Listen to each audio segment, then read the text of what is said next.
एक भारत में एक जगह है, वहां भीड़ नहीं है ज्यादा, लेकिन बहुत अद्भुत जगह है।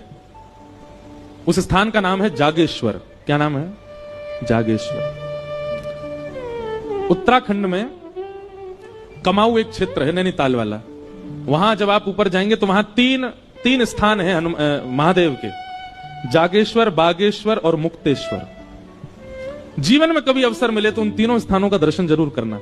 और तीनों स्थान पता कैसे हैं? मुक्तेश्वर पहाड़ की चोटी पर है, बागेश्वर समतल में है और जागेश्वर नीचे पाताल में है। और जागेश्वर स्थान जो है ना, यहां पर महामृत्युंजय का जो मंत्र है वो वहीं प्रकट हुआ, जागेश्वर। इसीलिए उनका, वहां के महादेव का नाम है जागनाथ। वहीं से ही महामृत्युंजय प्रकट हुआ। वहां की कथा ऐसी बताते हैं कि जागनाथ उनको इसलिए कहा जाता कि वो नाथ इतने सिद्ध थे, सब लोग ध्यान से सुनना, कि कोई व्यक्ति आके कुछ भी मांग ले सब पूरत कर देते थे।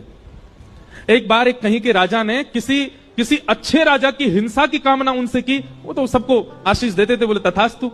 ये बात जब आद्य गुरु शंकराचार्य जी को पता चली तो शंकराचार्य भगवान गए और वहां जाकर के महादेव से प्रार्थना की, बोले कलिकाल आने वाला है नाथ, आप यहां सबकी मनोकामना पूरी कर देंगे। कलयुग में लोग कुछ भी मांग सकते हैं, इसलिए हमारी प्रार्थना है कि आप अंतर्मुखी हो जाओ। तब ठाकुर जी वहां पर शांत हो गए। नहीं तो महादेव से जो मांगो वो मिलता था। आज भी वहां नियम है, रात्रि 6-7 बजे मंदिर बंद हो जाता है। और फिर उसके बाद वहां आप देखेंगे कि दंपति, पति पत्नी अपने हाथ में दिया लिए रात भर खड़े रहते हैं।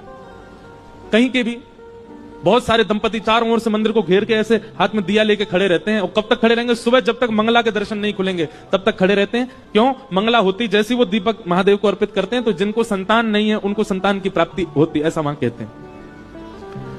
तो रात्रि 12 बज रहे थे, वहां 7-8 बजे ऐसा लगने लगता है कि 1-2 बज गए रात के, इतना शांत है। तो रात्रि 12 बजे मैं उठा, खिड़की खोली तो देखा इतने सारे दंपति खड़े थे और हाथ में दिया लिए। तब मैंने पूछा तो बोले ये सुबह